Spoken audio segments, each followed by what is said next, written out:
We have a habit, and certainly in media, but just generally speaking, in making things maybe bigger than they really are. But I think in this case, it bears some discussion, which is, can Georgia take what they've done right now in 2022 or 2021 and take it to 2022 and beyond and knock Alabama out of being the dynasty of college football? Now, a couple things first, okay? Number one championship is not a dynasty. Two championships is not a dynasty. You're going to need to win three or so, at least three. Why? Well, Patriots, Alabama. I mean, even if you want to say the Golden State Warriors, those are examples of dynasties. Boston Celtics, there was discussion of that. The Yankees, the Lakers in the 80s. Um, those are dynasties. Even the Lakers under Kobe. But you win two championships or one, yeah, you don't have a dynasty. Okay, that's an insult to those teams.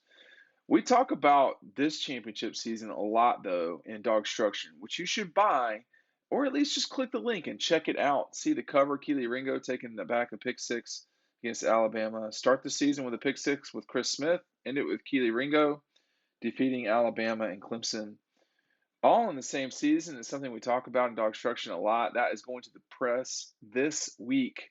Order now, or it's going to be tougher for me to get the book to you without a little bit of a delay. So order now. You'll get it in early March, late February.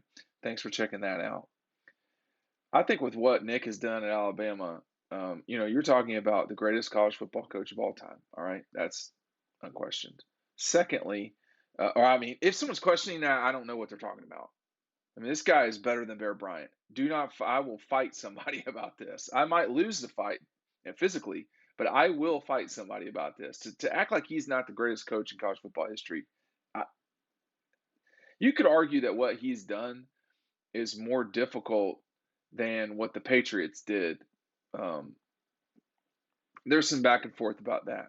But I do think when you look at everything that Nick's accomplished um, at Alabama specifically, and this would have happened at LSU, it's totally possible that if anyone's going to do it, it'd be Georgia. And why? Well, one reason is you would directly compete with Alabama in the conference championship, and therefore, in theory, have the capability of knocking them out. We saw Alabama do that in 2018 with Georgia. LSU did that with Georgia in 2019. Georgia did that with Auburn in 17. So it happens. I mean, Florida did it to Bama in '08, Bama to Florida in 9, Bama to Georgia in 12. This is, so you have a possibility of knocking them out before they even get a chance to win it. The other thing that assumes that's for lack of a better term, pre 9/11 thinking. We're about to see college football change in a way that you know, college football for a long time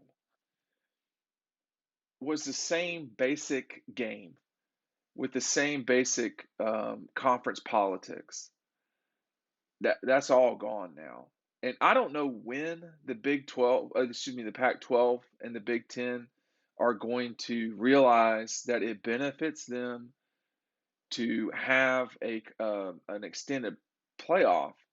But when they do, we will have that, and then college football will change once more. The tiny shift before that will be Texas and Oklahoma coming into the league. So all of these things will have ramifications for Nick, Kirby, everybody.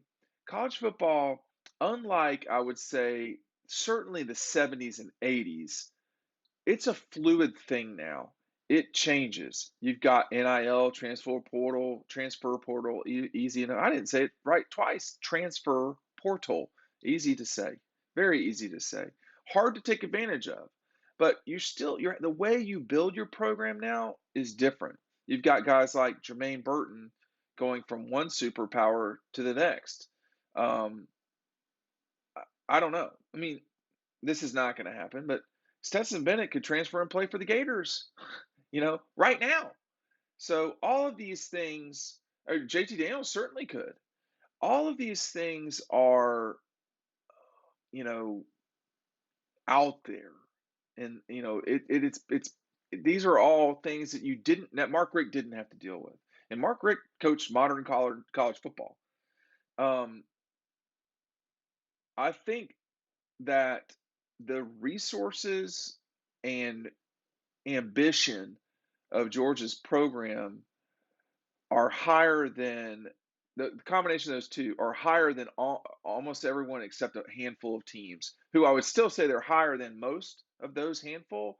But if LSU gets their act together, they're hard to deal with. If Florida gets their act together, same story. Texas, USC, Alabama. I would argue Ohio State, and I would argue Michigan, but I'm arguing that less than I used to. So I, I think though when it comes down to this Bama Georgia thing, we never know where we're at when we're in the middle of something in terms of what it means for history, in terms of what it means for you know the future of whatever. We're in the middle of this Georgia Bama thing. They've fought every year but 19. So 17, 18, 19, 2021 once, 2022. So in both the same season. So 5 times these guys have fought. And we're halfway through the decade. What will the end of the decade mean or be like? Will Nick still be at Auburn for all 5 of those years? My guess is yes, but it's a guess. Will Kirby be there? I would say almost certainly yes. Less of a guess there. So we don't know where we're really at with this fight between Georgia and Alabama. But I do think that if there's one program that can do it, it'd be the Dogs. I think Ohio State has a great chance too, but I'm less inclined to think that they will be as powerful as these two programs. Texas and Oklahoma coming in changes the math a little bit, but um, I don't know. I think that move hurts Oklahoma more than anybody. I mean, Texas has been so stupid the last decade, but inevitably they'll get it right. Oklahoma, for the most part, has been its best Oklahoma. So, that's the challenge for the Sooners is how do you step up? They don't have the resources Georgia does. They don't have the resources of Texas. It's really a shameful thing that Texas has gotten beaten the way they have this century by Oklahoma. But it's what it is, and you choose your own destiny. So I think to me, the question is going to be moving forward in this kind of asymmetric fight that is the future of college football. If all things were staying even, I would say definitely Georgia has the best chance of anybody. And time is, like right now, Alabama's the Beatles, and the Beatles always break up. Everybody's dynasty ends. It just does. If not, we would have the Italians ruling the earth, okay, from centuries ago. Things change. Endings happen. The question is, when will that happen for Alabama? And will it just be Georgia that does it? I'm not sure you can make that argument either. Clemson shot a few arrows into them. We've had LSU and Georgia do such. It's going to come within the league. No, I don't think someone out of the SEC is going to get the job done. And therefore, I think the most likely group to do it are the Dogs. Will they do it? That's what all these videos are for. Make sure you're getting DAWGSTRUCTION. We'll see you over on the website.